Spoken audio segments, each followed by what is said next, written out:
Ministerios Evangelísticos Visión de Fe te da la bienvenida a su programa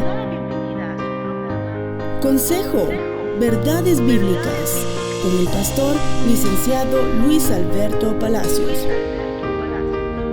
Un programa de bendición para tu vida espiritual.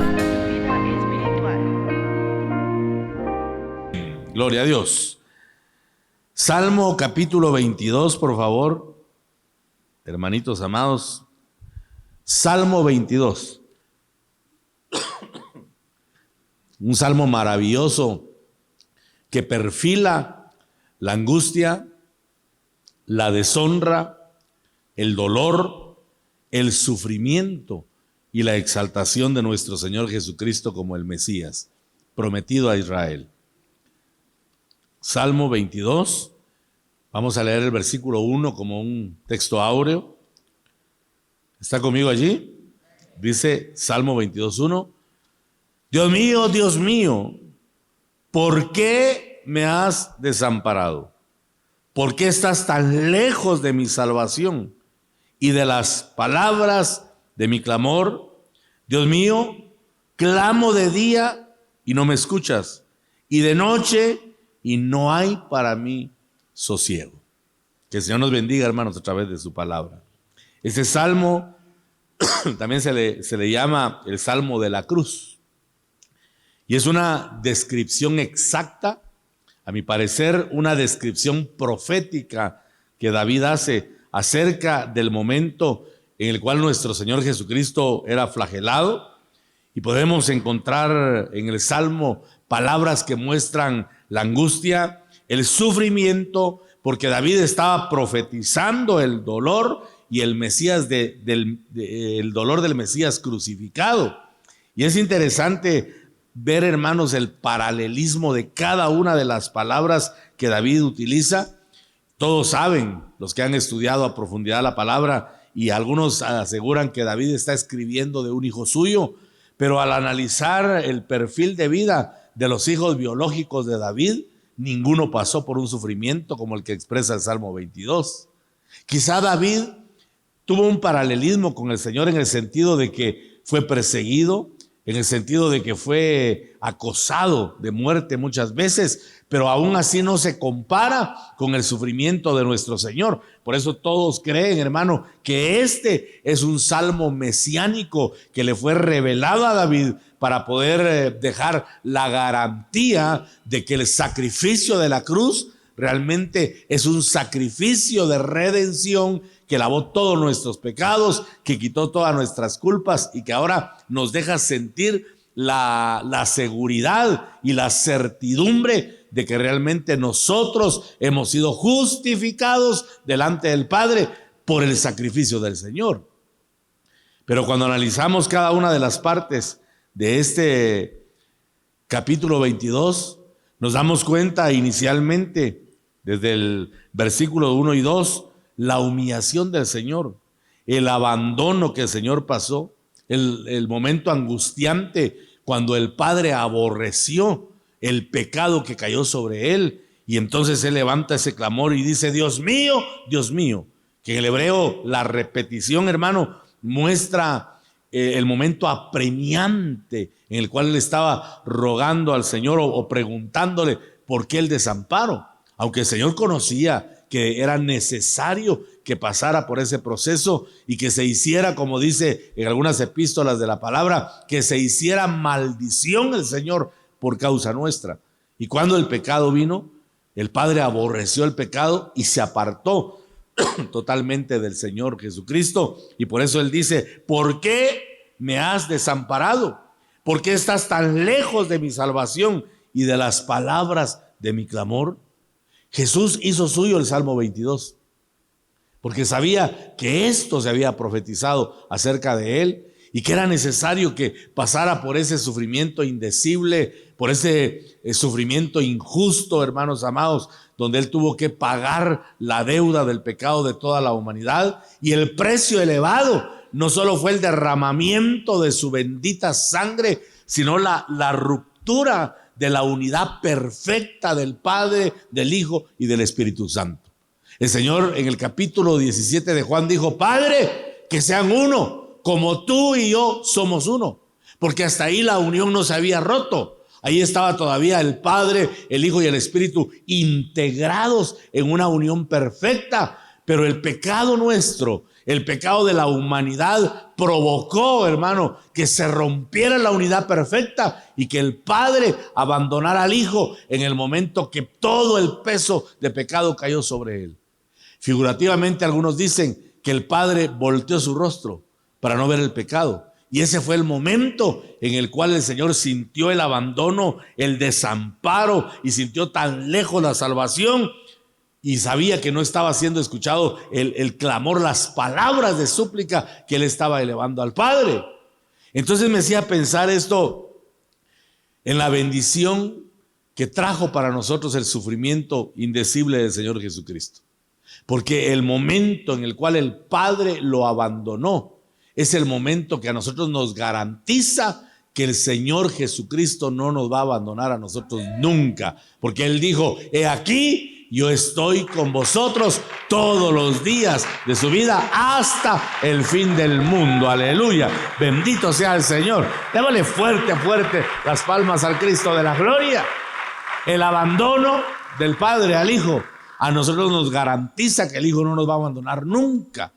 Cómo el Señor tuvo que pasar necesariamente un sendero de aflicción, un sendero de oprobio, un sendero de dificultades, para que ahora nosotros tengamos la certeza plena de que el Señor está morando en nosotros a través del Espíritu Santo y que todos los días de nuestra existencia Él va a estar presente en nuestra experiencia humana. Por eso llama la atención, hermano, escuchar las diferentes quejas que aparecen acá en este salmo. El versículo 6 dice: mas yo soy gusano y no hombre, oprobio de los hombres y despreciado del pueblo. Voy a cotejar con una versión acá, la palabra de Dios para todos. Dice: entonces, ¿por qué no atiendes mis súplicas? ¿Acaso soy un gusano y no un hombre? La gente me desprecia. Esa es una queja que David presentó delante del Padre, versículo 8. Y dicen que pida ayuda al Señor, a ver si lo salva. Si tanto lo quiere, tendrá que salvarlo. Miren, hermanos, qué impresionante es ver que este salmo precisó hasta las frases que le expresaron a Jesús en torno a la cruz. Si eres hijo de Dios, sálvate. Sálvate, le dijo uno de los malhechores, y sálvanos a nosotros también. Es lo que estaba escrito acá. A David yo creo que le dieron la revelación y la visión del momento en el cual el Señor estaba siendo sacrificado en la cruz, y por eso él tomó la pluma y con espíritu profético comenzó a escribir, hermano, miles de años antes de que este acontecimiento se diera. ¿Para qué? Para que ahora tengamos nosotros, insisto, la seguridad de que el sacrificio de la cruz verdaderamente es el pago por nuestros pecados, es la garantía de nuestra redención, porque ahora el Padre nos ve justos, hermano, nos ve sin pecado, nos ve sin mancha, porque no nos ve directamente a los ojos, sino que nos ve a través de nuestro Señor Jesucristo, que pagó por cada uno de nosotros. Aleluya, bendito y alabado sea su santo nombre. Pero interesantemente, el Salmo 22 muestra una mezcla de las quejas del Señor, valederas y justas, pero también muestra el consuelo que el Señor recibía. El versículo 3 dice: pero tú eres santo. Oiga eso. Le acaba de decir en el versículo 2: clamo de día y no me escuchas, y de noche y no hay para mí sosiego. Pero el versículo 3 dice: pero tú eres santo, tú que habitas entre las alabanzas de Israel. Como diciendo: no tomes en cuenta mi queja, no escuches mi reclamo. Yo reconozco que tú eres santo, que tú no tienes maldad, que todo lo que haces lo haces perfecto. Por eso habitas entre las alabanzas de Israel. Versículo 5: clamaron a ti y fueron librados. confiaron en ti y no fueron avergonzados. ¿Sabe qué está diciendo Jesús? Que mi experiencia de queja no anule la verdad de que tú eres fiel con tu pueblo.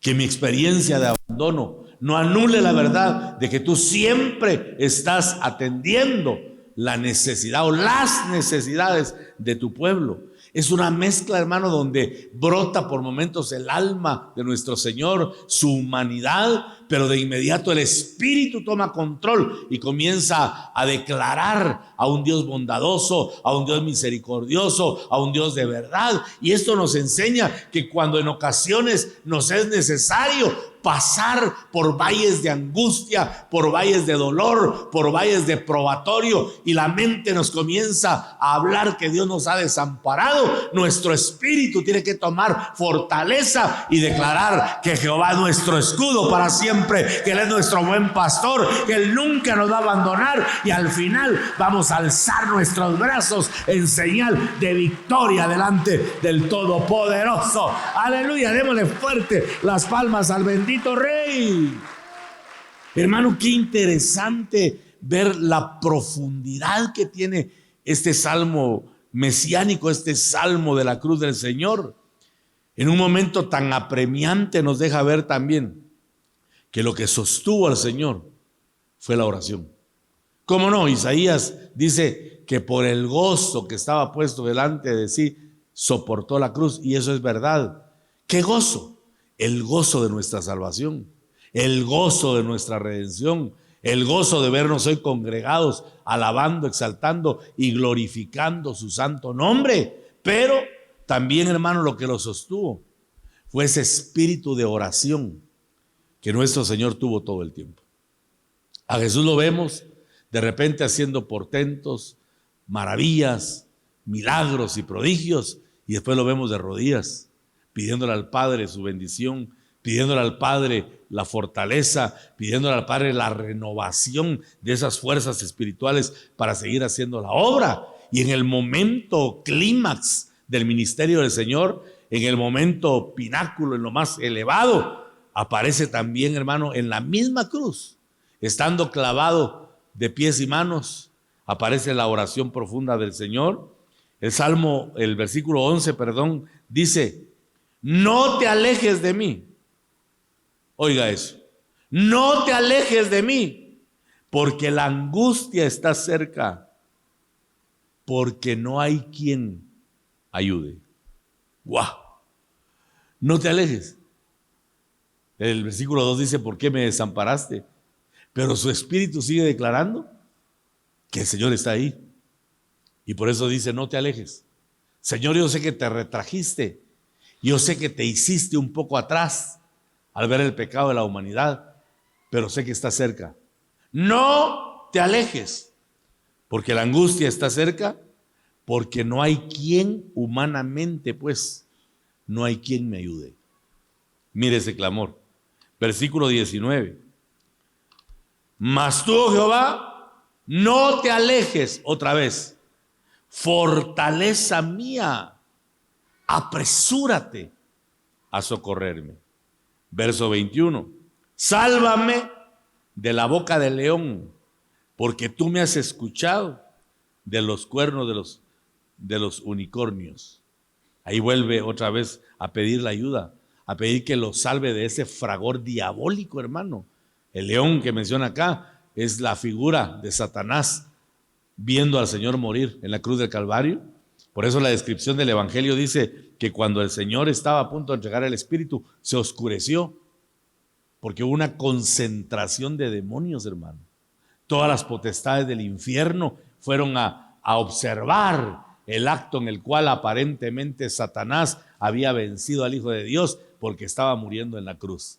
Y dice que se oscureció por horas, estuvo oscura toda la tierra, porque, repito, se concentraron las huestes y potestades. Y eso me lleva a pensar, hermano, ¿contra qué cosas tendremos que luchar nosotros?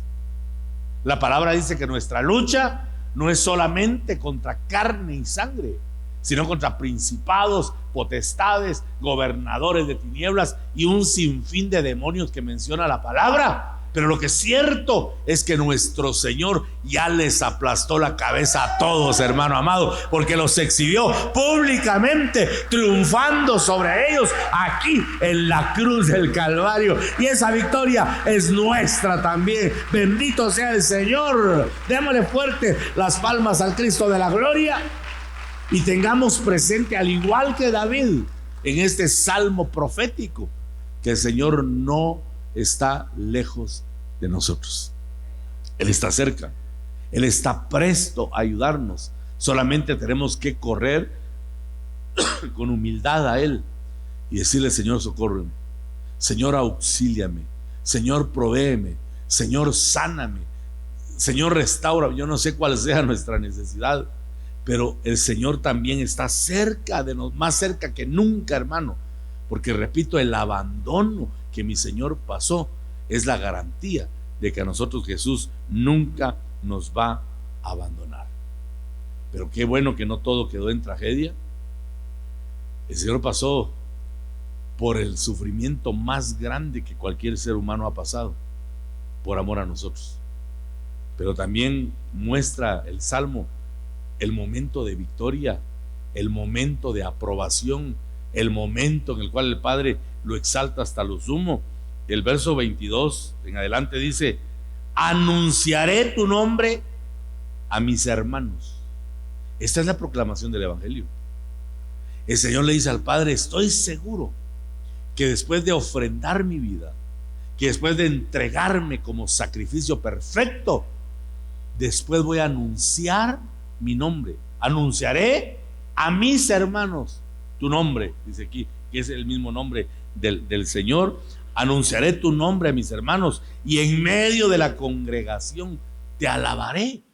Mire cómo el Señor está habilitando aquí la predicación y la alabanza, porque la predicación verdadera es la que anuncia el nombre del Señor. La predicación verdadera no tiene que ver con la superación personal que muchos predican del púlpito, con las ideas de que usted prospere cada día, aunque cómo no, Dios quiere prosperarnos, pero en el orden que la palabra enseña, que prosperemos así como prospera nuestro espíritu. Porque si alguno prospera sin que prospere el espíritu, perdóneme, pero esa es una prosperidad de maldición, hermano.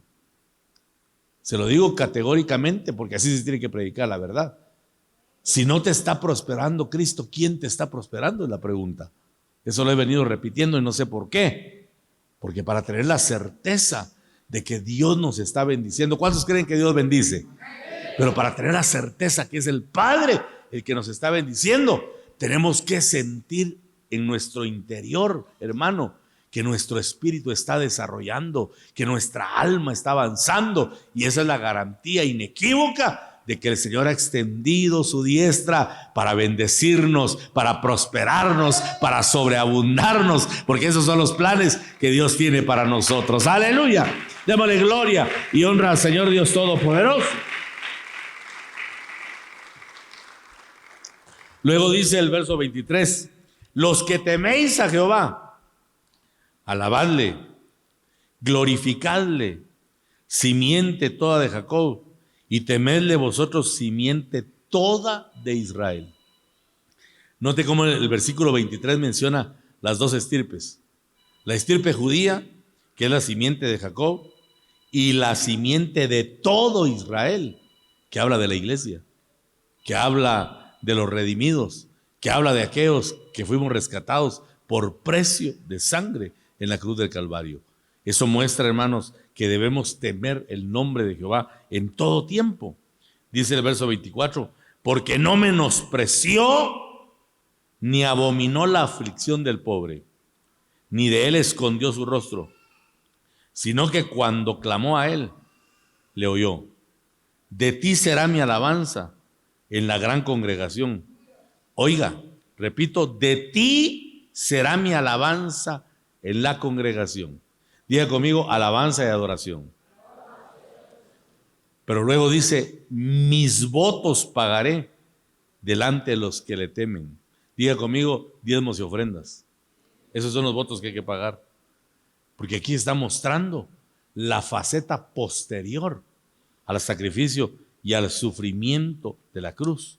Esto iba a traer, hermano, un gozo inefable, un gozo genuino, un gozo verdadero que nada más puede traer que la obra de Jesús en la cruz del Calvario. Porque esa aflicción que Él pasó, ese dolor, hermano, que cuesta interpretar con pensamientos humanos y cuesta aún más trasladarlo con palabras, porque las palabras se quedan cortas ante el sufrimiento que Él pasó. Pero mi Señor sufrió, derramó lágrimas seguramente de dolor en la cruz, para que ahora nosotros tengamos gozo. Por eso dice uno de los salmos, que nuestra boca se llenará de risa y nuestros labios de alabanza.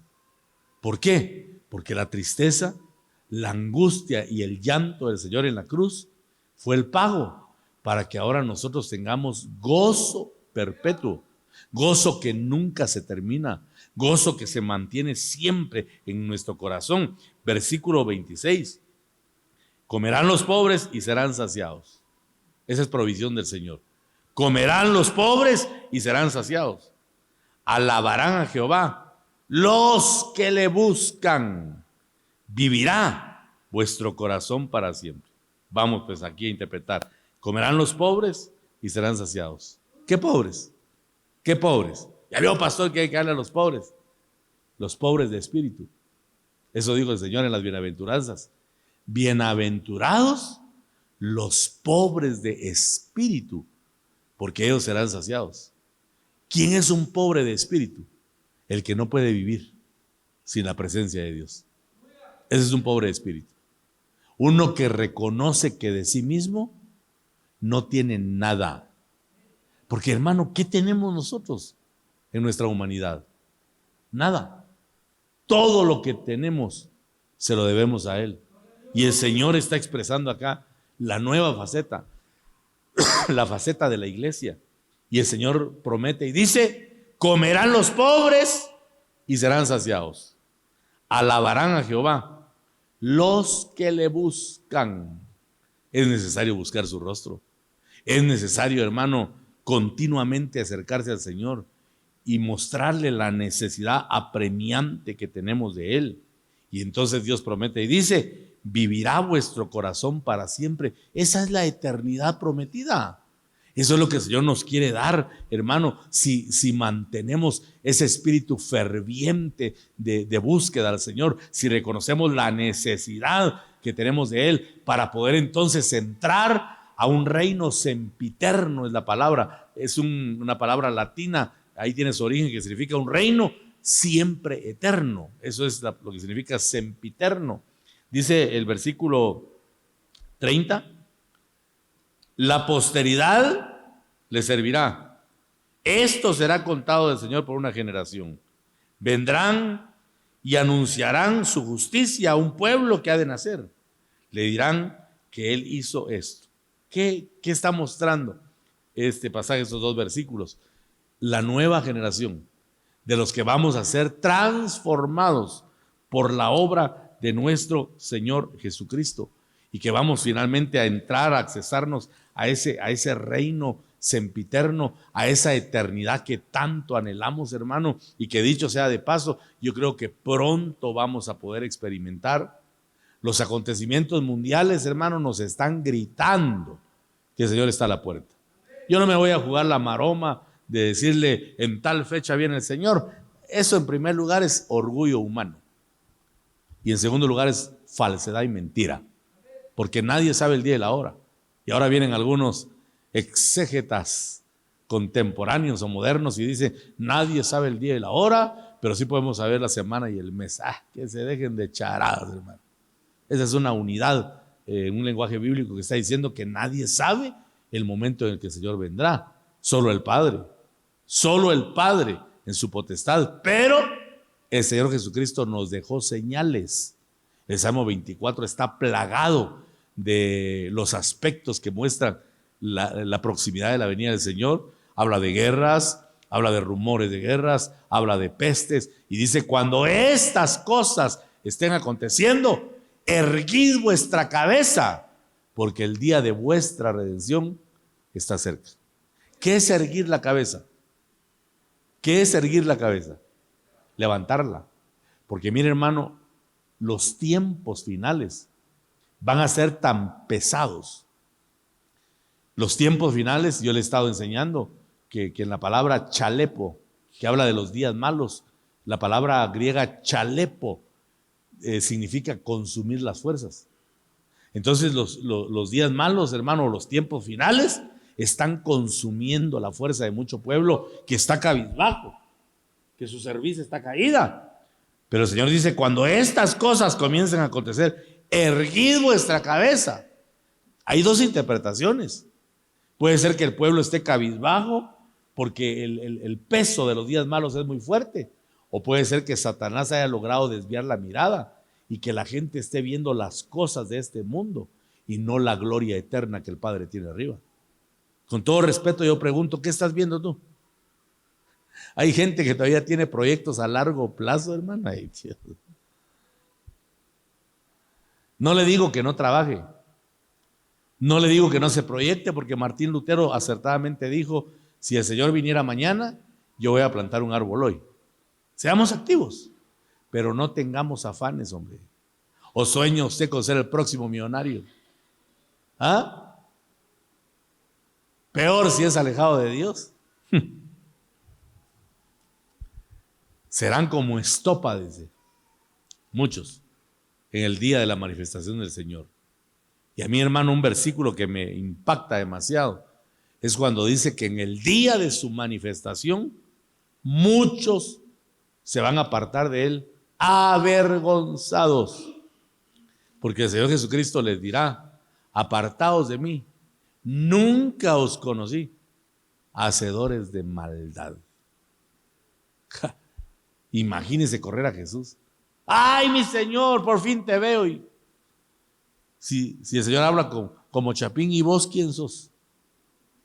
No te conozco. Nunca te conocí, mano. La cabeza agachada. Apartarnos. ¿Apartarnos a dónde, hermano? Si el encuentro va a ser en las nubes.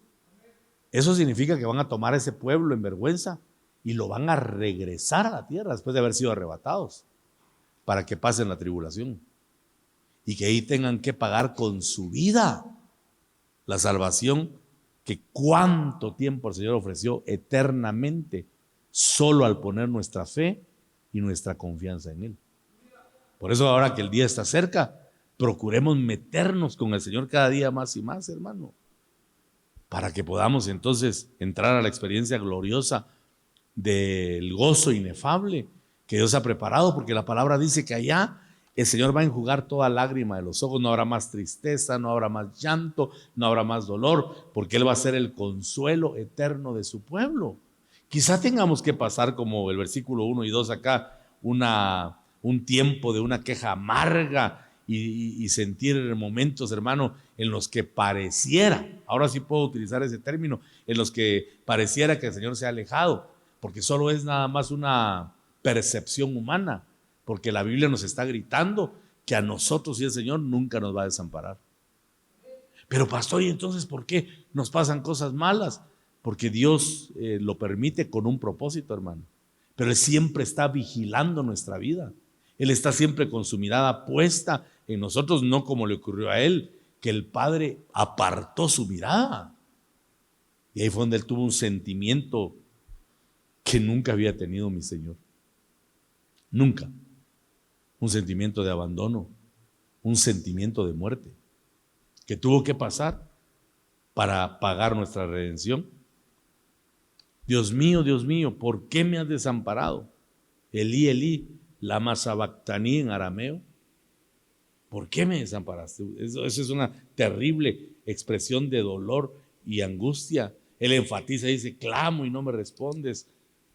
Pero aunque estaba afligido al extremo, cumplió su propósito y la voluntad del Padre. El Señor dijo, todos menean la cabeza. Él experimentó, hermanos,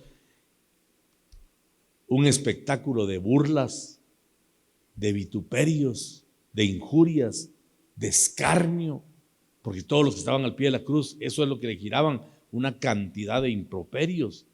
Pero Él se encomendó a Jehová, se encomendó a Dios, sabiendo que Ciertamente su mirada se había apartado, pero que la misericordia de alguna manera lo iba a sustentar para que él soportara en el momento del abandono. Yo creo que lo que mantuvo al Señor con fuerza fue la fe. Él humanamente necesitó fe, hermano. Y lo que nos sustenta a nosotros en medio de las batallas que peleamos día a día es la fe. Porque todo el que se acerca a Dios por la fe debe creer que Él existe y que es galardonador de los que le buscan. Porque el Hebreos nos aconsejará que cuando nos acerquemos a Él, que creamos que Él existe. Porque puede aparecer el pensamiento religioso, hermano, de venir por cualquier cosa a la iglesia. Y el que por cualquier cosa viene, por cualquier cosa se aparta. Pero bienaventurado el que cree que Él existe. Bienaventurado aquel que cuando encamina sus pasos a este lugar, sabe que viene al encuentro real y verdadero con el Cristo de la gloria, porque Él está en medio de la congregación. Aleluya, bendito sea el Señor.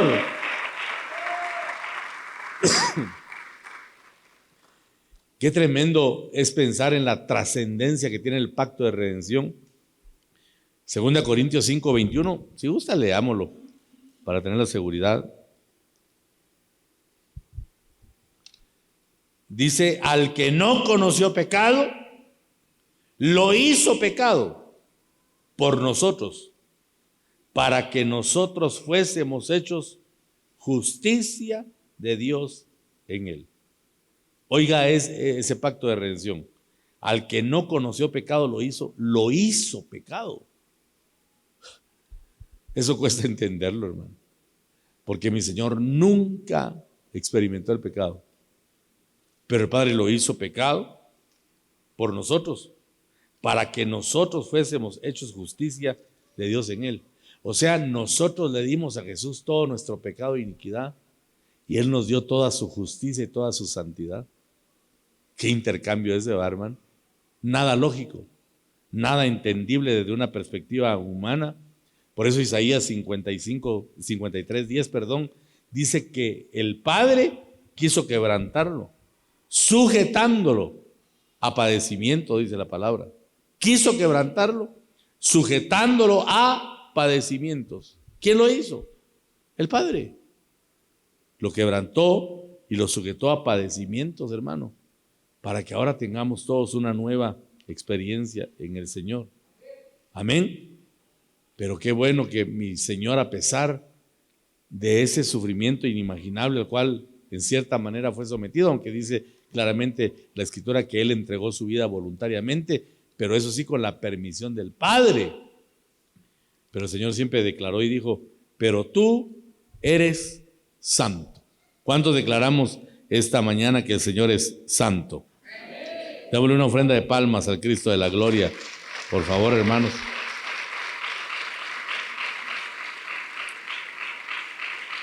Aleluya.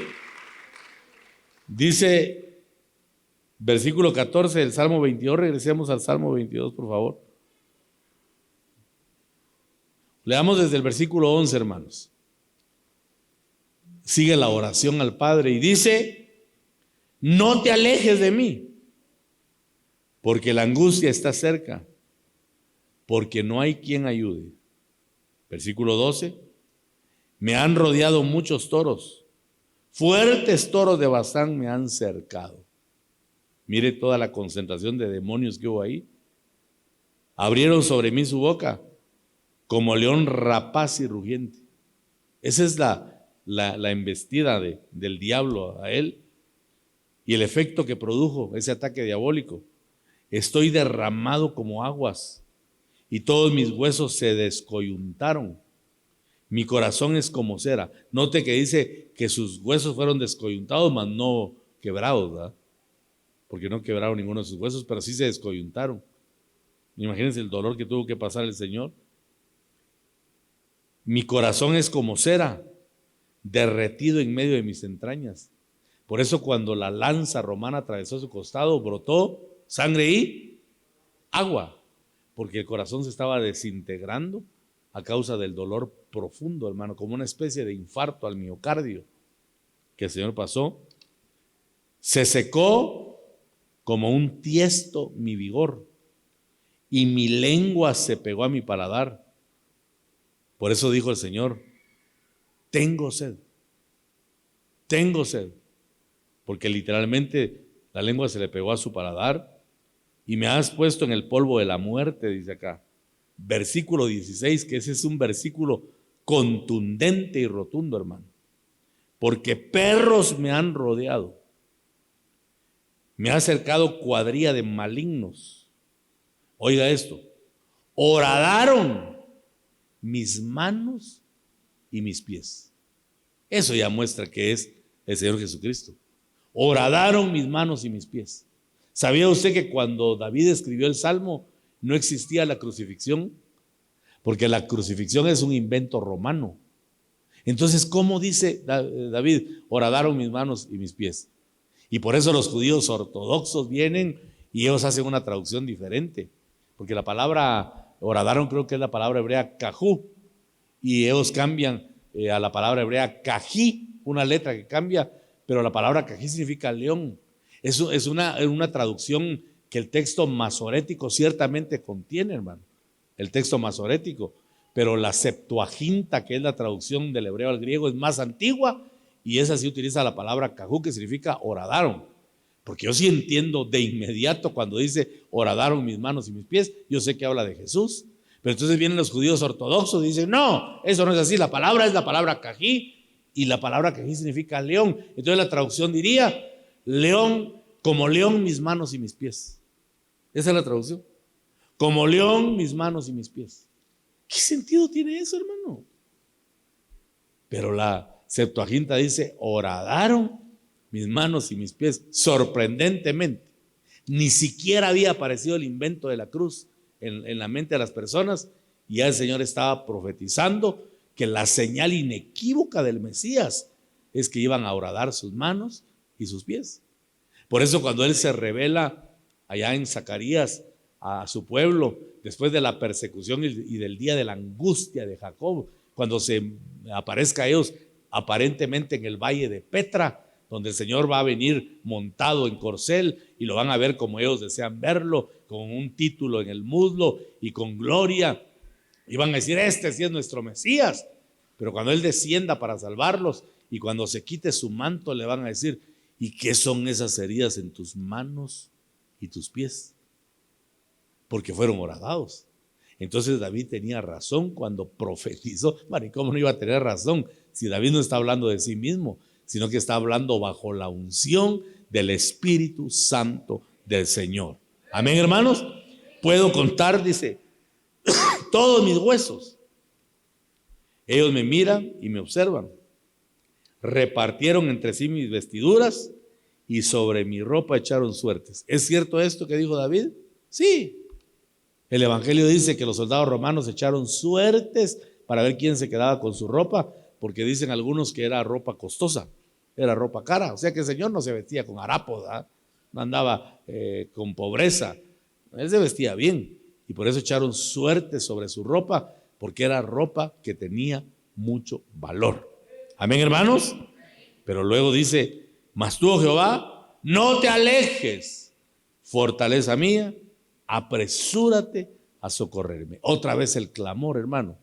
Pero miren entonces cómo este Salmo 22 es la garantía inequívoca, repito, de que el Señor ya pagó por nuestros pecados. Por eso ninguno se sienta aquí acusado, ninguno se sienta condenado, porque ninguna condenación hay para los que estamos en Cristo Jesús. ¿Quién acusará a los escogidos de Jehová si el Señor es el que justifica? ¿Cómo nos justifica? Habiendo pagado el precio en la cruz de Calvario, que fue derramar su bendita sangre hasta la última gota. Aleluya. Bendito sea el nombre del Señor. Démosle gracias al Padre Celestial, hermanos, por tanto favor y tanta misericordia, y que Dios nos permita entender más y más a profundidad ese sacrificio glorioso, hermano, de la cruz, para que se despierte en nosotros un espíritu de agradecimiento. ¿Cuánto estamos agradecidos con el Padre? Creo que no hay nada que pueda pagar la obra que Él hizo. Y por eso nosotros debemos desbordarnos en amor por Jesús. Desbordarnos en amor por Él. Y ahora entiendo una frase muy fuerte, hermano. Pero Pablo lo dice. Pablo dice, el que no ama a Jesús sea anatema. Y lo que significa esto crudamente es, el que no ama a Jesús sea maldito. Eso dice la Biblia. Y se va a enojar, enójese con la Biblia, con Pablo, porque él dijo eso, pero viendo lo que el Señor pasó y lo que hizo por nosotros y que no lo amemos, yo creo que Pablo tiene razón. Es lo que él dice. Por eso mejor amemos, como dice el Salmo 2, creo, si no recuerdo mal, besad al Hijo para que no se enoje el Padre. Amén. Tenemos que amar a Jesús y tenemos que declarar que Él es nuestro Dios, que Él es nuestro Señor, que Él es nuestro Salvador, que Él es nuestro Redentor. Aleluya.